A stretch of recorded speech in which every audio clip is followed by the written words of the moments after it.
Policia e Tiranës ka arrestuar Elvis Shkambin, xhaxhain e tij Gjon Shkambi dhe rojen e sigurisë së gjykatës së apelit Banush Koxhaj në lidhje me ngjarjen shokuese ku mbeti i vrarë gjyqtari Astrid Kalaja dhe u plagosën dy të tjerë, Babe Bir, Ragip dhe Elvis Kurtaj. Në përfundim të seancës së apelit, sapo gjyqtari ndjer lexoi vendimin, 30 vjeçari Elvis Shkambi qelloi me armë zjarri 3 herë ndaj gjyqtarit Kalaja, pasi ai lexoi vendimin në lidhje me godinën e ish shkollës së rezervave në lagjen Skanderbeg.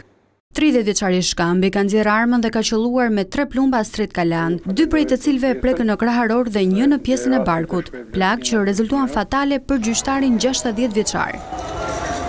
Në dëshminë e tij përpara hetuesve i riu ka pranuar krimin e rënd duke thënë se i kishte ardhur në maj të hundës procesi gjyqësor. Sipas tij, nuk e kishte menduar vrasjen më parë, por vendosi që të qëllonte drejt gjyqtarit pas vendimit për pronën që ai pretendon dhe familja Shkambi.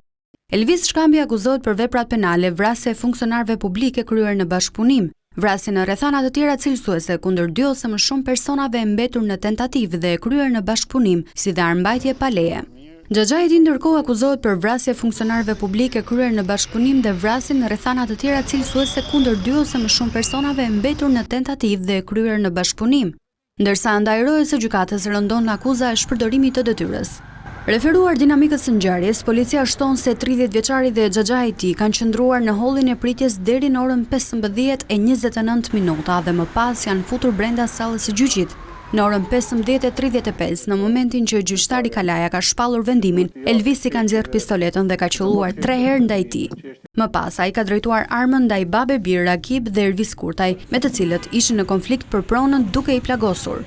Pas krimit të rënd, i riu ka dalë bashkë me Gjon Shkambin ku i ka lënë pistoletën rojes dhe në oborrin e gjykatës i ka bërë me dorë efektivëve të policisë, duke i thënë se sapo kishte vrarë gjyqtarin. Fill pas këtij momenti aty u vendosën prangat. Konflikti për pronën nisi në vitin 1992, ku Gjon Shkambi dhe familjarët e tij pretendojnë se toka ku është ndërtuar shkolla e rezervave shtetërore është pronë e tyre, dhe për këtë i referohen edhe vendimit të shkallës së parë.